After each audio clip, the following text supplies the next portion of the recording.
Hello my YouTube family, अस्सलाम वालेकुम, नमस्ते। कैसे हैं आप सब? आई होप आप सब बहुत अच्छे होंगे। अल्हम्दुलिल्लाह मैं भी अच्छी हूँ और उम्मीद मेरी हमेशा यही रहती है कि आप लोग बहुत मस्त और स्वस्थ हों अपने घर में और अपनी लाइफ को बहुत इंजॉय करते हों। तो यहाँ ये खाला के यहाँ से ही ब्लॉग स्टार्ट हो रहा था। तो यहाँ पे बन रही है चाय और आप देख लीजिए इस समय ना दूध ऐसे आ रहा है, ऐसे लग रहा है कि मतलब दूध में पानी नहीं मिलाया जा रहा है, पानी में दूध को मिला कर दिया जा रहा है। तो कुछ जगह से तो ऐसे आता है, बाकी सिमी के यहाँ भी मैंने यही नोटिस किया कि सही दूध देने वाले नहीं देते, क्योंकि हमारे यहाँ पे पैकेट वाले दूध बहुत कम आते हैं। और यहाँ पे खाला से मैं मज़े ले रही थी क्योंकि बैठ के चाय भी खाला पी रही है। तो खाला वही सब बोल रही है, तुम मेरे को पकड़ ली हो आज मज़ा लेने के लिए। और यहाँ पे हम सब बैठ के एंजॉय कर रहे हैं, तो देख सकते हैं। हाँ, और हम लोगों के लिए सिमी ने चाय और टोस्ट दिया था, तो मैं वही बैठ के खा रही हूँ। और उसके बाद यहाँ से हम निकल गए थे घर की तरफ अपने, और शाम बहुत ज़्यादा हो गई थी उस टाइम पे। तो ये ना मैं आपको दिखा रही हूँ, ये क्लिप मैंने थोड़ा सा ऐसे बना ली थी तो आपको दिखाने के लिए सिर्फ, क्योंकि बहुत ग्रीनरी लग रही थी। और पीछे पे जो दिख रहा है मस्जिद दिख रही है, और ये मेरे नानी की बाड़ी है। तो काफ़ी यहाँ पे बकरियाँ थी, क्योंकि ग्रीनरी घास बहुत ज़्यादा है तो जानवरों के लिए ना बहुत अच्छा होता है। तो वो सब थे, और ये बाड़ी देख के थोड़ा सा ना अच्छा लग जाता है मुझे। तो पहुंच चुकी हूँ फ्रेंड्स मैं अपने नानी के घर। और नानी अम्मी की खुशी मैं नहीं बता सकती, वो इतना खुश हो गई थी मुझे देखकर कि हद से ज़्यादा। बहुत सारी क्लिप में ऐसे थोड़ा बहुत कट कर देती हूँ, नहीं तो वो चीज़ें आप उनकी देखते तो बहुत अच्छा लगता, लेकिन कुछ मिस्टेक होती है इस वजह से कट करना पड़ता है। बहुत खुश हुई, मैंने बोला अम्मी मेरे लिए दुआ किया करो, तो वो वही बोल रही बेटा दिन रात दिल से दुआ करती हूँ, मैं क्या बताऊँ तुमको।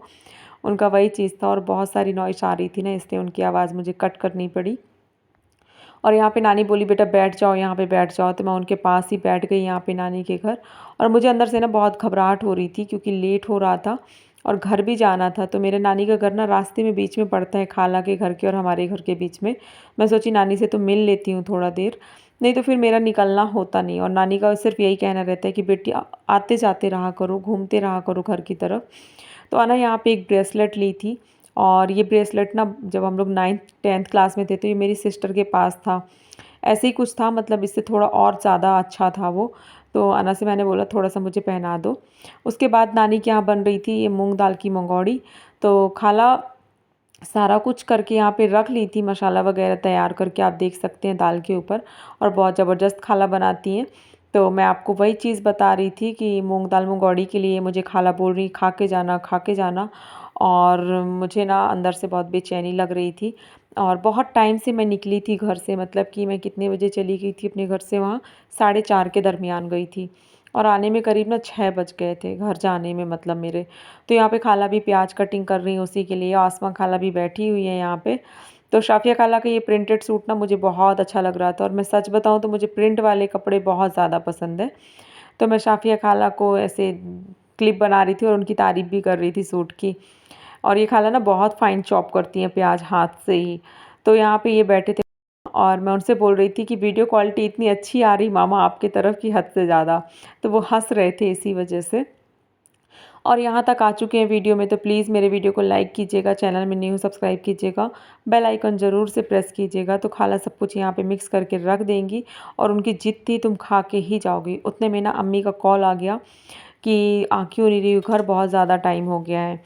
तो फिर यहाँ पे खाला निकाली और मुझे बोल रही थी कि बेटा तुम खा लो। मैंने बोला खाला मैं बिल्कुल भी नहीं खाऊंगी, आप पैक कर दो मैं ले जाऊँ घर। तो खाला बोली ठीक है हो गया, तुम जाओ अम्मी बुला रही हैं। तो घर आई ना तो अम्मी की डांट भी बहुत ज़्यादा पड़ी। और ऐसा होता है ना, कभी घर से आप निकलो ना, और निकलो तो फिर ये होता है कि लेट क्यों हो गया, ये क्यों हो गया, तो बहुत सारे सवालों के जवाब देने पड़ते हैं। तो फिर नानी अम्मी तो बोल रही थी बिल्कुल मत जाओ, डांटेगी तो डांटने देना, मैं हूँ उसके लिए, लेकिन तुम बिल्कुल नहीं जाओ, खा के जाओ। लेकिन बेचैनी हो रही थी बहुत ज़्यादा, क्योंकि घर में कोई ना आता रहता है, और चाय पानी के लिए अम्मी को ना लगता है, क्योंकि अम्मी यहाँ वहाँ भी देखती रहती हैं। और मैं यही आपको बता रही हूँ। फिर अम्मी ने मुझे जब डांट लगाई ना, तो मैंने फिर कुछ नहीं बोला एक शब्द भी। और यही होता है कि अम्मी चाहती थी कि कहीं, मतलब मैं जैसे चली जाती हूँ तो अम्मी को भी अच्छा नहीं लगता, अकेले रहती हैं।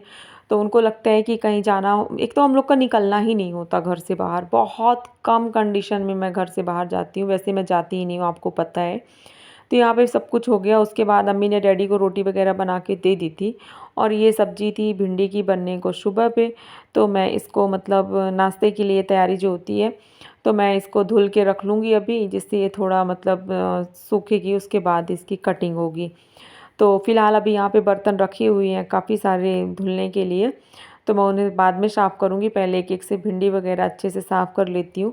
और भिंडी को ना बहुत अच्छे से ही धुलना चाहिए, मतलब सबसे ज़्यादा अगर किसी चीज़ में दवाई होती है ना, दवा का यूज़ किया जाता है सब्जियों में, तो वो भिंडी होती है। और एक आध दो सब्ज़ी और होती है जैसे लौकी, उसका ना मतलब लौकी ना मतलब साइज़ बड़ा करने के लिए ना बहुत ज़्यादा इंजेक्शन वगैरह देते हैं। तो हमारे यहाँ पे तो नहीं देते हैं और ये सिटियों में होता है, लेकिन भिंडी में दवा हमारे यहाँ पे बहुत ज़्यादा यूज़ होती है। और आपको पता है कि वो दवा कितनी तेज़ होती है, इसलिए हमेशा ये होता है कि भिंडी को बहुत अच्छे से मैं मल-मल के धुलती हूँ। और ऐसा करती हूँ कि 2-2 4-4 भिंडी ही हाथ में लेके उसको धुलती हूँ। तो यहाँ पे कुछ बर्तन थे जो मैं यहाँ पे रख रही हूँ। और उसके बाद यहाँ पे भिंडी मेरी धुल गई है फ्रेंड्स। और मूड जब थोड़ा ऑफ़ हो जाता है ना, तो काम भी स्लो हो जाता है। तो यहाँ पे थोड़ा मेरा मूड ऑफ़ था, लेकिन कोई बात नहीं, ऐसे मूड ऑफ़ होते रहते हैं। और आप लोग ना प्लीज़ मेरे चैनल को ना सपोर्ट कीजिए। मेरे चैनल में मुझे बहुत दिक्कत जा रही है इस टाइम पे, इसलिए मैं आप लोग से सपोर्ट के लिए बार-बार बोलती हूँ फ्रेंड्स, कि सपोर्ट बना के रखेंगे तभी कुछ हो पाएगा। और भिंडी जब तक मैं पानी निकल जाएगा उसका, तब तक मैं यहाँ पे कुछ बर्तन वगैरह साफ़ कर लेती हूँ। तो बर्तन तो बहुत ज़्यादा नहीं थे यहाँ पे, जो डैडी के खाने के थे वो थे, और जो मैंने बनाया हुआ था वो था। तो मैंने कुछ बहुत ज़्यादा ब्लॉग शूट नहीं किया था यहाँ पे। और ये वीडियो ना मेरी मतलब जैसे मैं आज वॉइस ओवर कर रही हूँ, तो मैंने सोचा था आज डालूँगी, लेकिन कुछ ऐसा हुआ कि मैं कर नहीं पाई वॉइस ओवर।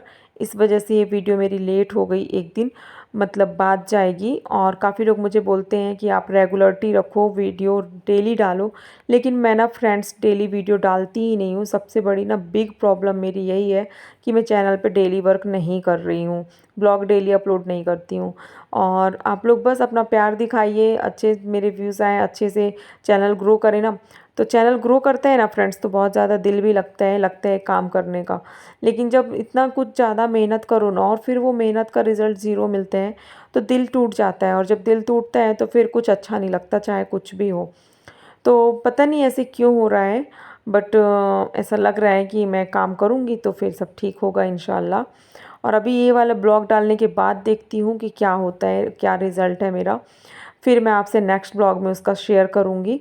तो यहाँ पे मेरे सारे काम हो चुके हैं फ्रेंड्स, मतलब कि मैंने कर लिया है जितना मुझे अभी यहाँ पे करना था। मैं मिलूँगी आपसे नेक्स्ट ब्लॉग में। अल्लाह हाफ़िज़, अस्सलाम वालेकुम।